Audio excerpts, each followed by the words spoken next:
നമസ്കാരം. NCTV വാർത്തകളിലേക്ക് സ്വാഗതം.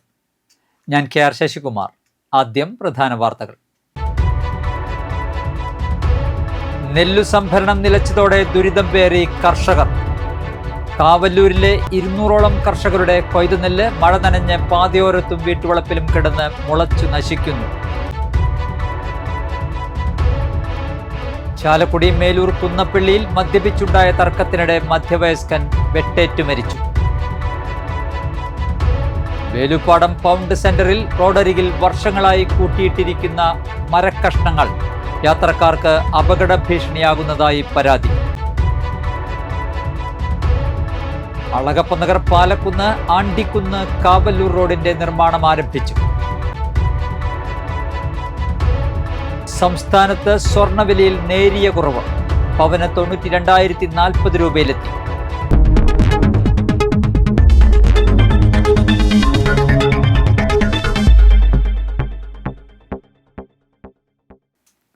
വിശദമായ വാർത്തകളിലേക്ക്. സംസ്ഥാനത്ത് ആദ്യമായി നെല്ലു സംഭരണ വില കിലോഗ്രാമിന് 30 രൂപയിലെത്തിയിട്ടും സംഭരണം തുടങ്ങാത്തതിനാൽ കർഷകർക്ക് അതിൻ്റെ പ്രയോജനം ലഭിക്കുന്നില്ല.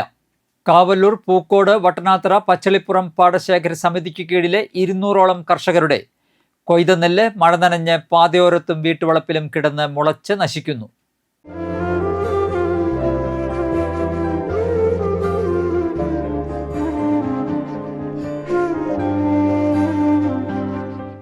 മഴയോ വെയിലോ രോഗകീടബാധയോ നഷ്ടമോ എന്തു തന്നെ വന്നാലും നെൽകർഷകർ വിളയിറക്കുകയും കൊയ്യുകയും ചെയ്തിരിക്കും. കൃഷിയുടെ കാര്യത്തിൽ കർഷകർക്കുള്ള ഈ ഉറപ്പ് സംഭരണ കാര്യത്തിൽ സർക്കാരിനും സർക്കാരിന്റെ സംഭരണ ഏജൻസിയായ സപ്ലൈകോയ്ക്കുമില്ലാത്തതാണ് ഇപ്പോഴത്തെ പ്രതിസന്ധിക്ക് കാരണം. അളഗപ്പനഗർ കൃഷിഭവന് കീഴിൽ പൂക്കോട്, വട്ടനാത്ര, പച്ചളിപ്പുറം, കാവല്ലൂർ പാടശേഖര സമിതികൾക്ക് കീഴിലുള്ള കർഷകർ ഒന്നാം വിളയായി കൊയ്തെടുത്ത 100 ടണ്ണോളം നെല്ലാണ് 1.5 മാസമായി പാടശേഖരങ്ങളിലും വീട്ടുമുറ്റങ്ങളിലും പാതയോരത്തും കിടന്ന് നശിക്കുന്നത്. നെല്ല് ഉണക്കി സൂക്ഷിക്കാനും കാലാവസ്ഥയെ അതിജീവിക്കാനും കഴിയാതെ കടുത്ത പ്രതിസന്ധിയിലാണ് കർഷകർ. ഈ ഒന്നാം പൂ കൃഷി ചെയ്തിട്ട് ഇപ്പോൾ കൊയ്തിട്ടിട്ട് ഏകദേശം 45 ദിവസമായി. ഇതുവരെ സപ്ലൈകോയുടെ കീഴിൽ നെല്ല് സംഭരിക്കാനുള്ള ഒരു സംവിധാനം ആയിട്ടില്ല. പല കർഷകരുടെയും നെല്ല് കേടുവന്ന് തുടങ്ങി. പൂപ്പലും മുളയും വന്ന് നിറവും മാറി അങ്ങനെയൊക്കെ ആയി തുടങ്ങിയിട്ടുണ്ട്. എന്നിട്ടും ഇതുവരെ നമ്മൾ പലതവണ കൃഷിഭവനുമായിട്ട് സപ്ലൈകോ ബന്ധപ്പെടുമ്പോൾ സപ്ലൈകോയിൽ വിളിക്കാനാണ് കൃഷിഭവനിൽ പറയുന്നത്. അവിടെ വിളിക്കുമ്പോൾ അവർ ഇപ്പോൾ നിലവിൽ അവരുടെ നടപടി എങ്ങനെയാണെങ്കിൽ ഏതെങ്കിലും ഒരു മില്ല് വന്ന് എടുക്കുന്നു, ഒരു മില്ലിൻ്റെ പേര് പറയും, അങ്ങനെ പറഞ്ഞ് ഒഴിവാക്കും. പക്ഷേ ഇതുവരെ ഈ ഒരാഴ്ചയായിട്ട് ഇത് പറയലല്ലാണ്ട് ഒരു മില്ലും നമ്മുടെ സ്ഥലത്ത് വന്ന് നോക്കുക അല്ലെങ്കിൽ അതിനുള്ള എന്തെങ്കിലും സംവിധാനം ഇതുവരെ ഉണ്ടായിട്ടില്ല. ഇവിടെ ഈ കാണുന്ന നെല്ലുകൾ കൊയ്ത് കഴിഞ്ഞിട്ട് 1.5 മാസം കഴിഞ്ഞു. സപ്ലൈകോയുടെ ഭാഗത്തുനിന്ന് യാതൊരു വക നടപടികളും കാര്യങ്ങളും ഉണ്ടായിട്ടില്ല. ഈ നെല്ല് മുളച്ചു തുടങ്ങി. കൃഷിയോടുള്ള സ്നേഹം കൊണ്ടാണ് ഇത് നിലനിർത്തി കൊണ്ടുപോകാൻ വേണ്ടിയിട്ട് നടക്കുന്നത്. ഇത് ഇത്ര ദിവസമായിട്ടും കൃഷിഭവന്റെ ഭാഗത്തുനിന്നോ ഗവൺമെന്റിന്റെ ഭാഗത്തുനിന്നോ സപ്ലൈകോയുടെ ഭാഗത്തുനിന്നോ യാതൊരു വക നടപടിയും ഉണ്ടാവണില്ല. ഇത് കിടന്ന് മുളച്ചു തുടങ്ങി, നെല്ലിന്റെ നിറം മാറി തുടങ്ങി. ഇനി സപ്ലൈകോ വന്നു കഴിഞ്ഞാൽ 20-25% അവർ കിഴിവ് ചോദിക്കുക സാധാരണ കൃഷിക്കാരെ കൊണ്ട്. അവര് ഇത് ഇത്രയും പൊന്നുപോലെ നോക്കിണ്ടാക്കി കൊണ്ടുവന്നിട്ട് ഈ 25% കിഴിവിലാണ് സപ്ലൈകോ ഇത് വന്ന് വാങ്ങിച്ചു കൊണ്ടുപോകുന്നത്. അപ്പൊ ഇവര് ആത്മഹത്യയുടെ വക്കീലേക്കാണ് ഈ കൃഷിക്കാരും പാട്ടത്തിനെടുത്ത കൃഷിക്കാരും എല്ലാവരും ആത്മഹത്യയുടെ വക്കീലാണ് നിൽക്കുന്നത്. കർഷകർ നേരിടുന്ന ദുരിതം സംബന്ധിച്ച് KK രാമചന്ദ്രൻ MLA കൃഷിവകുപ്പ് മന്ത്രി P പ്രസാദിന് കത്തയച്ചെങ്കിലും വിഷയത്തിൽ കൃത്യമായ മറുപടി ലഭിച്ചിട്ടില്ല. സപ്ലൈകോയ്ക്ക് വേണ്ടി കർഷകരിൽ നിന്ന് നെല്ല് സംഭരിച്ച് സംസ്കരിച്ച് അരിയാക്കുന്നത് സംസ്ഥാനത്തെ 52 സ്വകാര്യ മില്ലുകളാണ്. ഒന്നാം വിളയ്ക്കുള്ള കൃഷിപ്പണി ആരംഭിക്കുന്ന മേയിൽ തന്നെ മില്ലുടമകളുമായി ചർച്ച നടത്തി ധാരണയിലെത്തിയിരുന്നുവെങ്കിൽ ഇപ്പോഴത്തെ പ്രതിസന്ധി ഉണ്ടാകുമായിരുന്നില്ല. ഒന്നാം വിള കൃഷി ഇറക്കിയ നെല്ലാണ് ഇപ്പോൾ ഈ കാണുന്നത്. 1.5 മാസമായിട്ട് എടുത്തു പോകാനുള്ള ദുരിതത്തിലാണ് ഇവിടുത്തെ കൃഷിക്കാർ. ഇതെടുത്തു പോകാൻ എന്നെടുക്കും എന്നുള്ള ഒരു രൂപം പോലും ഇല്ലാത്തൊരവസ്ഥയിലാണ് കൃഷിക്കാർ നിൽക്കുന്നത്. അതുപോലെ തന്നെ ഈ കൃഷി നെല്ല് വലിയ ചെലവ് വഹിച്ചുകൊണ്ടാണ് കൃഷിക്കാർ ഇത്രയും കൊയ്ത് കൊണ്ട് ഇട്ടിരിക്കുന്നത്. ഇത് നാശാവാതെ സംരക്ഷിച്ച് നിർത്താൻ കഷ്ടപ്പെട്ട് കൊണ്ടിരിക്കുന്ന സമയത്ത് ഇപ്പോഴും സപ്ലൈകോയുടെ ഭാഗത്തുനിന്നോ സർക്കാരിൻ്റെ ഭാഗത്തുനിന്നോ ഇത് നെല്ല് സംഭരിക്കുന്നതിനുള്ള ഒരു നടപടികളും ഇല്ല, എടുത്തു പോയിട്ടുമില്ല. വളരെയധികം ബുദ്ധിമുട്ടിലാണ്. സാമ്പത്തികമായിട്ടുള്ള ബുദ്ധിമുട്ടും ശാരീരികമായിട്ടുള്ള ബുദ്ധിമുട്ടും കർഷകർ വളരെയധികം അനുഭവിച്ചുകൊണ്ടിരിക്കുകയാണ്. അപ്പോൾ ഗ്രാമപഞ്ചായത്ത് അംഗം മുതൽ കൃഷി ഓഫീസർ തൊട്ട് മുഖ്യമന്ത്രി വരെയുള്ള ഭരണാധികാരികൾ ഇത് ഒന്ന് ശ്രദ്ധിക്കുകയും ഇതിലൊന്ന് ഇടപെട്ട് ഇവരെ സംരക്ഷിക്കുകയും ചെയ്യണം എന്നാണ് എനിക്ക് പറയാനുള്ളത്. മറ്റൊരു ഉപാധി ഞാൻ പറയുന്നത് എന്താണെന്ന് വെച്ച് കഴിഞ്ഞാൽ, ഈ നെല്ല് നേരിട്ട് സംഭരിച്ച് അത് സ്വന്തം മില്ലിൽ പ്രോസസ്സ് ചെയ്ത് അരിയാക്കി നമ്മുടെ അവിടെ തന്നെ വിപണനം ചെയ്യാൻ പറ്റാവുന്ന ഒരു സൗകര്യത്തിലേക്ക് കൊണ്ടുവന്നാൽ ഈ പ്രതിസന്ധി, ഈ മില്ലുകാരെ ആശ്രയിച്ച് ജീവിക്കുന്ന ഈ കച്ചവടം അതിനൊരു പരിഹാരമാവുന്നുള്ളൊരു നിർദ്ദേശം കൂടി എനിക്ക് ഈ കാര്യത്തിൽ പറയാനുണ്ട്. നെല്ല് സംഭരിക്കുന്ന സ്വകാര്യ മില്ലുകളാകട്ടെ വൻതോതിൽ കിഴിവ് ആവശ്യപ്പെടുന്നതായും കർഷകർ ആരോപിക്കുന്നു. 3 മുതൽ 7% വരെ കിഴിവ് ചോദിക്കുന്നത് മൂലം വൻ നഷ്ടമുണ്ടാകുമെന്ന് കർഷകർ പറയുന്നു. ഒരു മാസം കഴിഞ്ഞു വിരിപ്പ് കൃഷി ചെയ്തിട്ട് ഒരു 3.5 ടൺ നെല്ലോളം എനിക്ക് വിറ്റഴിക്കണം സപ്ലൈകോന്. അത് വിറ്റഴിക്കാൻ പറ്റുന്നില്ലേ? അങ്ങനെയുള്ള പ്രയാസകരമായിട്ടുള്ള ഒരു സ്ഥിതിവിശേഷം. ഇത് ഞാൻ എൻ്റെ കാര്യം മാത്രം പറയുന്നത്. ഇവിടെയുള്ള ആളുകൾ മുഴുവൻ കംപ്ലൈൻറ്റ് ചെയ്ത് പറയുന്നു. ഞങ്ങൾക്കിവിടെ ഒരു കർഷക കൂട്ടായ്മ, പാടശേഖര സമിതിയൊക്കെ ഉണ്ട്, മീറ്റിങ്ങൊക്കെ കൂടുന്നുണ്ട്. പക്ഷെ എന്ത് പറഞ്ഞു കഴിഞ്ഞാലും വഞ്ചിയിൽ കിടന്ന് ഓടിയതുകൊണ്ട് കരക്കെടുക്കില്ല, വഞ്ചി ഓടിയാലല്ലേ കരക്കെടുക്കുള്ളൂ. ആ ഒരു സ്ഥിതിവിശേഷമാണ്. അപ്പോൾ ഗവൺമെൻറ്റിൻ്റെ ഭാഗത്തുനിന്ന് പെട്ടെന്ന് കമ്പനി തീരുമാനിച്ച് ഈ നെല്ല് ഏറ്റെടുക്കാനുള്ള ഒരു അവരുടെ അനുഭാവപൂർവ്വം പരിഗണിച്ച് പെട്ടെന്ന് ഒരു പരിഹാരം ഉണ്ടാക്കിയാൽ കൃഷിക്കാർക്ക് ഒരു പ്രചോദനമാവും. അതല്ലെങ്കിൽ കൃഷിക്കാർ മുഴുവൻ വളരെ വിഷമിച്ചിട്ടാണ് ഇവിടെ കഴിയുന്നത്. അവർക്ക് ഇനി കൃഷി ചെയ്യാനുള്ള പ്രചോദനം വലിയ ഇതില്ല ഈ ഒരു സ്ഥിതിവിശേഷത്തിൽ. കൊയ്ത നെല്ല് കരയ്ക്ക് കയറ്റിയിട്ട് കണ്ണീർ കഥകളാണ് നെൽ കർഷകർക്ക് പറയാനുള്ളത്. മില്ലുടമകളുമായി നേരിട്ട് ചർച്ച നടത്തി പ്രശ്നപരിഹാരത്തിന് സർക്കാർ നടപടി സ്വീകരിക്കണമെന്നാണ് കർഷകർ ആവശ്യപ്പെടുന്നത്. മഴയോ വെയിലോ രോഗകീടബാധയോ എന്ത് തന്നെയാകട്ടെ, നമ്മുടെ കർഷകർ പാടത്ത് അധ്വാനിക്കും, വിളയിറക്കും, കൊയ്തെടുക്കും. കൃഷിയുടെ കാര്യത്തിൽ കർഷകർക്കുള്ള ഈ ഉറപ്പ് സർക്കാരിനോ സർക്കാരിന്റെ നെല്ല് സംഭരണ ഏജൻസിയായ സപ്ലൈകോയ്ക്കോ ഇല്ലാത്തതാണ് കർഷകർക്ക് പ്രതിസന്ധിയാകുന്നത്.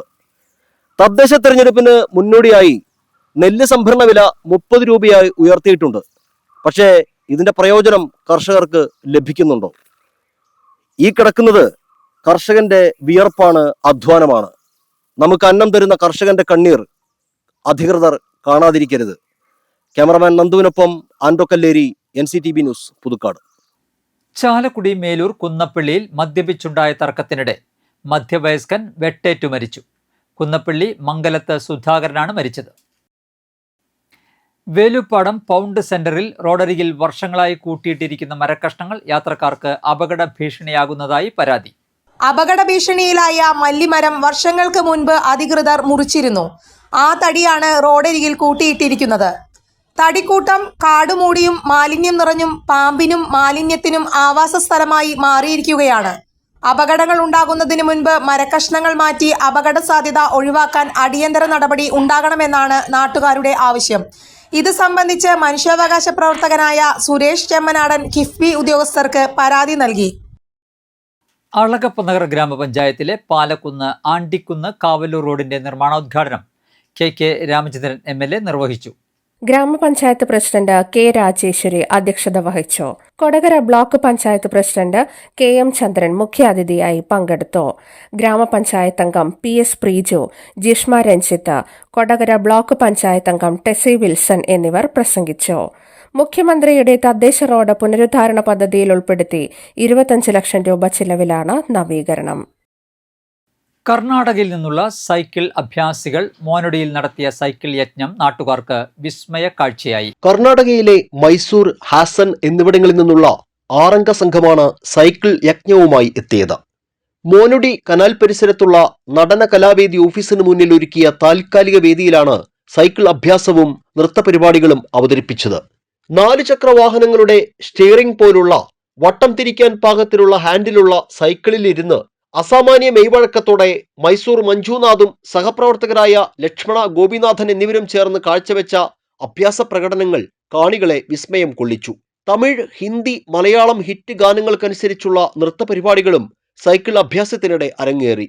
സംഘത്തിലെ രാധ, തേജാവതി എന്നിവരും നൃത്തത്തിന് ചുവടുവെച്ചു. വർണ്ണവിളക്കുകളും കൊടിതോരണങ്ങളും കൊണ്ട് അലങ്കരിച്ച തൂണിന് ചുറ്റും വൃത്താകൃതിയിൽ രൂപപ്പെടുത്തിയ ചെറിയ മൈതാനത്തിലാണ് സൈക്കിൾ യജ്ഞം അരങ്ങേറിയത്. മണ്ണിനടിയിൽ കുഴിച്ചിട്ട ആൾ അരമണിക്കൂറിന് ശേഷം ജീവനോടെ പുറത്തു വരുന്നതും നെഞ്ചിൽ ട്യൂബ് ലൈറ്റുകൾ അടിച്ചുടയ്ക്കുന്നതും വെള്ളം നിറച്ച കുടം കടിച്ചു പിടിച്ചുകൊണ്ട് സൈക്കിളിൽ വലം വയ്ക്കൽ തുടങ്ങിയ സാഹസിക പ്രകടനങ്ങളും ഇവർ കാഴ്ചവെച്ചു. മലപ്പുറത്തെ മഞ്ചേരിയിൽ നിന്ന് ചൊവ്വാഴ്ച മോനോഡിയിലെത്തിയ കർണാടക സൈക്കിൾ യജ്ഞക്കാർ ഇവിടെ തമ്പടിച്ച് 2 ദിവസമാണ് അഭ്യാസ പ്രകടനങ്ങൾ നടത്തിയത്. രാത്രിയിൽ 7:30 മുതൽ 10 വരെയാണ് പ്രകടനം. കഴിഞ്ഞ 4 വർഷമായി കേരളത്തിലെ വിവിധ ജില്ലകളിലെ ഗ്രാമങ്ങൾ കേന്ദ്രീകരിച്ചാണ് ഇവരുടെ പ്രകടനം. സൈക്കിൾ അഭ്യാസമാണ് സംഘത്തിന്റെ ജീവനോപാധി. അഭ്യാസ പ്രകടനവുമായി രാജ്യത്തെ ഒട്ടുമിക്ക സംസ്ഥാനങ്ങളിലും തങ്ങൾ എത്തിയിട്ടുണ്ടെന്ന് സംഘത്തിലെ മൈസൂർ മഞ്ജുനാഥൻ പറഞ്ഞു. ಎಲ್ಲ ಸ್ಟಾಪ್ ಆಗಿపోയി നമ്മൾ കർണാടക മൈസൂർ പ്രകടനം കണ്ട് മനസ്സു നിറഞ്ഞ കാണികൾ നൽകുന്ന ചെറിയ തുകകളാണ് ഇവരുടെ വരുമാനം. കാണികളിൽ നിന്ന് സംഭാവനയായി ലഭിക്കുന്ന സാധനങ്ങൾ ലേലം ചെയ്ത് വിൽപ്പന നടത്തുന്നതിലൂടെയും ചെറിയ വരുമാനം ലഭിക്കും. വേനൽ മാസങ്ങളിൽ സൈക്കിൾ യജ്ഞവുമായി നാട് ചുറ്റാൻ ഇറങ്ങുന്ന സംഘം അത് കഴിഞ്ഞാൽ നാട്ടിൽ തിരിച്ചെത്തി കൃഷിപ്പണികളിൽ മുഴുകും.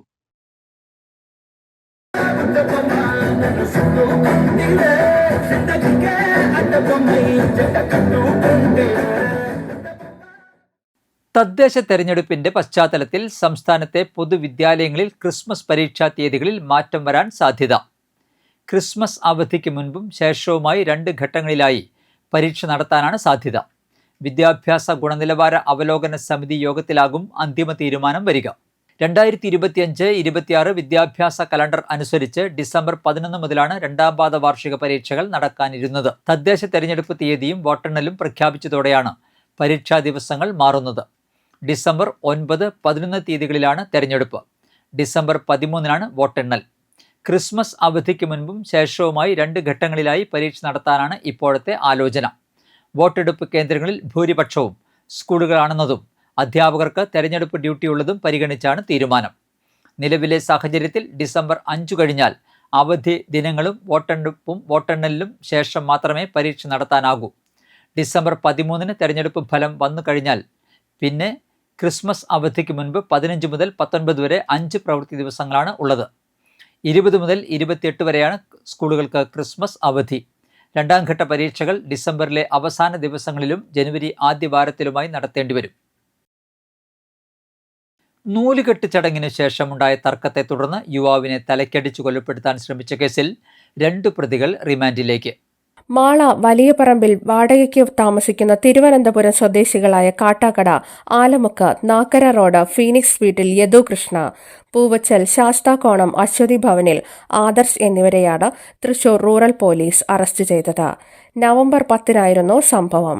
പൂപ്പത്തി സ്വദേശി ആളൂർ വീട്ടിൽ ശരത്തിനെ പ്രതി വാടകയ്ക്ക് താമസിക്കുന്ന മാള വലിയ പറമ്പിലുള്ള വീട്ടിൽ വെച്ച് പ്രതികളുമായി ഉണ്ടായ തർക്കത്തെ തുടർന്ന് ഇരുമ്പ് പൈപ്പ് കൊണ്ട് ആക്രമിച്ച് പരിക്കേൽപ്പിച്ചുവെന്നാണ് കേസ്.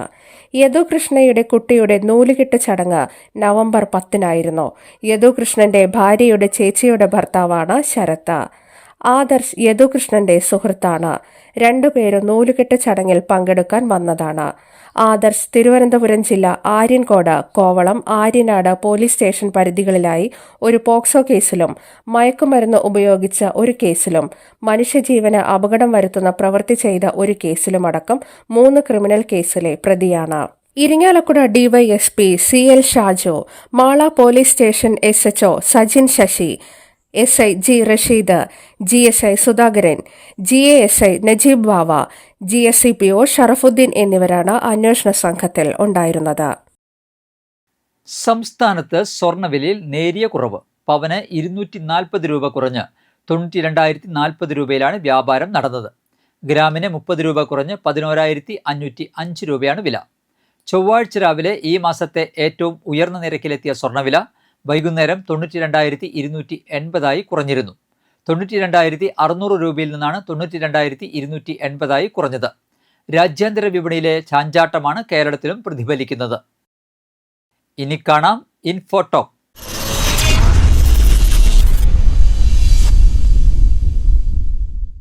മത്തങ്ങ വിത്തിൽ ധാരാളം പോഷക ഗുണങ്ങൾ അടങ്ങിയിട്ടുണ്ട്. കൂടാതെ മഗ്നീഷ്യം, സിങ്ക്, ഫോസ്ഫറസ് എന്നിവയും ഇതിലുണ്ട്. ഇത് നിങ്ങളുടെ ശരീരത്തിൻ്റെ പ്രവർത്തനത്തെ മെച്ചപ്പെടുത്തുന്നു. ഏതു രീതിയിൽ വേണമെങ്കിലും മത്തങ്ങ വിത്ത് നിങ്ങൾക്ക് കഴിക്കാവുന്നതാണ്. ആരോഗ്യ ഗുണങ്ങൾ എന്തൊക്കെയാണെന്ന് അറിയാം. മത്തങ്ങ വിത്ത് കഴിക്കുന്നതിലൂടെ ഹൃദയത്തിന്റെ ആരോഗ്യം മെച്ചപ്പെടുത്താൻ സാധിക്കും. ഇതിൽ ആരോഗ്യമുള്ള കൊഴുപ്പ് അടങ്ങിയിട്ടുണ്ട്. ഇത് നല്ല കൊളസ്ട്രോളിനെ ഉയർത്താൻ സഹായിക്കുന്നു. രക്തസമ്മർദ്ദം കുറയ്ക്കാൻ സഹായിക്കുന്ന വിത്താണ് മത്തങ്ങയുടേത്. അതിനാൽ തന്നെ പ്രമേഹമുള്ളവർക്കും ഇത് കഴിക്കാവുന്നതാണ്. പോഷകങ്ങൾ, ആരോഗ്യമുള്ള കൊഴുപ്പ്, ഫൈബർ എന്നിവ മത്തങ്ങ വിത്തിൽ ധാരാളം അടങ്ങിയിട്ടുണ്ട്. നല്ല ഉറക്കം ലഭിക്കാൻ മത്തങ്ങ വിത്ത് കഴിക്കുന്നതിലൂടെ സാധിക്കും. കാരണം ഇതിൽ ധാരാളം മഗ്നീഷ്യവും ട്രിപ്റ്റോഫാനും അടങ്ങിയിട്ടുണ്ട്. അതിനാൽ തന്നെ നല്ല ഉറക്കം ലഭിക്കാൻ മത്തങ്ങ വിത്ത് കഴിച്ചാൽ മതി. മത്തങ്ങ വിത്തിൽ ധാരാളം മഗ്നീഷ്യം, ഫോസ്ഫറസ്, പൊട്ടാഷ്യം എന്നിവ അടങ്ങിയിട്ടുണ്ട്.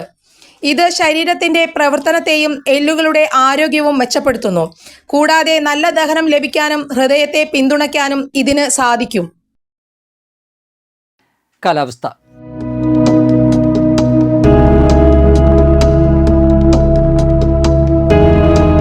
കൂടിയ താപനില 32 ഡിഗ്രി സെൽഷ്യസ്, കുറഞ്ഞ താപനില 24 ഡിഗ്രി സെൽഷ്യസ് രേഖപ്പെടുത്തി. ചെമ്പുച്ചിറ ഗവൺമെന്റ് ഹയർ സെക്കൻഡറി സ്കൂളിൽ HST മാത്സ് തസ്തികയിൽ ദിവസവേതനാടിസ്ഥാനത്തിൽ താൽക്കാലിക ഒഴിവുണ്ട്. യോഗ്യരായവർ അസൽ സർട്ടിഫിക്കറ്റുകളും കോപ്പികളുമായി വെള്ളിയാഴ്ച രാവിലെ 11-ന് സ്കൂളിൽ നേരിട്ട് ഇന്റർവ്യൂവിന് ഹാജരാകേണ്ടതാണ്. ബന്ധപ്പെടാവുന്ന ഫോൺ നമ്പർ 0480278035. ചാലക്കുടി കൃഷ്ണ ജ്വല്ലറിയിൽ ഇന്നത്തെ സ്വർണ്ണവില നിങ്ങൾക്കായി സമർപ്പിക്കുന്നത് അപ്പസ്വർണം ആഡംബരവുമാണ്, സമ്പാദ്യവുമാണ്. സ്വർണം കയ്യിലുണ്ട്, അതൊരു ധൈര്യവുമാണ്. Krishna jewellery, golden diamonds, Chalakudy. ഹൃദയങ്ങൾ കീഴടക്കിയ വിശ്വാസം. സ്വർണം ഗ്രാമിന് 11,505 രൂപ, പവന് 92,040 രൂപ. പുതുക്കാട് പാഴായി പൊന്നാമ്പിടി പരേതനായ ദേവസിയുടെ ഭാര്യ റോസി അന്തരിച്ചു. 76 വയസ്സായിരുന്നു. സംസ്കാരം നടത്തി. ജോസ്, പരേതരായ ജോയി, വിൽസൺ എന്നിവർ മക്കളും, മിനി, ബിന്ദു, വിനീത എന്നിവർ മരുമക്കളുമാണ്. പുളിന്തറ പാണ്ടാരി സുബ്രഹ്മണ്യൻ അന്തരിച്ചു. 82 വയസ്സായിരുന്നു. സംസ്കാരം നടത്തി. പ്രധാന വാർത്തകൾ ഒരിക്കൽ കൂടി. നെല്ലു സംഭരണം നിലച്ചതോടെ ദുരിതം പേറി കർഷകർ. കാവല്ലൂരിലെ 200ഓളം കർഷകരുടെ കൊയ്തുനെല്ല് മഴ നനഞ്ഞ് പാതയോരത്തും വീട്ടുവളപ്പിലും കിടന്ന് മുളച്ചു നശിക്കുന്നു. ചാലക്കുടി മേലൂർ കുന്നപ്പള്ളിയിൽ മദ്യപിച്ചുണ്ടായ തർക്കത്തിനിടെ മധ്യവയസ്കൻ വെട്ടേറ്റു മരിച്ചു. വേലുപ്പാടം പൗണ്ട് സെന്ററിൽ റോഡരികിൽ വർഷങ്ങളായി കൂട്ടിയിട്ടിരിക്കുന്ന മരക്കഷ്ണങ്ങൾ യാത്രക്കാർക്ക് അപകട ഭീഷണിയാകുന്നതായി പരാതി. അളഗപ്പനഗർ പാലക്കുന്ന് ആണ്ടിക്കുന്ന് കാവല്ലൂർ റോഡിന്റെ നിർമ്മാണം ആരംഭിച്ചു. സംസ്ഥാനത്ത് സ്വർണ്ണവിലയിൽ നേരിയ കുറവ്, പവന് 92,040 രൂപയിലെത്തി.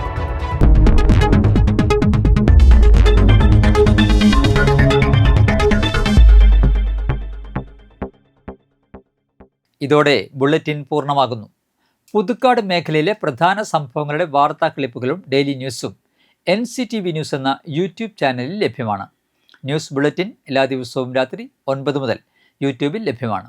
വാർത്തകൾക്കും അപ്ഡേറ്റുകൾക്കും nctvnews.com എന്ന വെബ്സൈറ്റും NCTV ന്യൂസ് എന്ന ഇൻസ്റ്റാഗ്രാം പേജും ഫോളോ ചെയ്യുക. പുതുക്കാട് നിയോജകമണ്ഡലം, കൊടകര ബ്ലോക്ക് പഞ്ചായത്ത് പരിധികളിലെ സമഗ്ര വാർത്തകൾ അറിയാൻ NCTV ന്യൂസ് എന്ന യൂട്യൂബ് ചാനൽ സബ്സ്ക്രൈബ് ചെയ്യുക. നമസ്കാരം.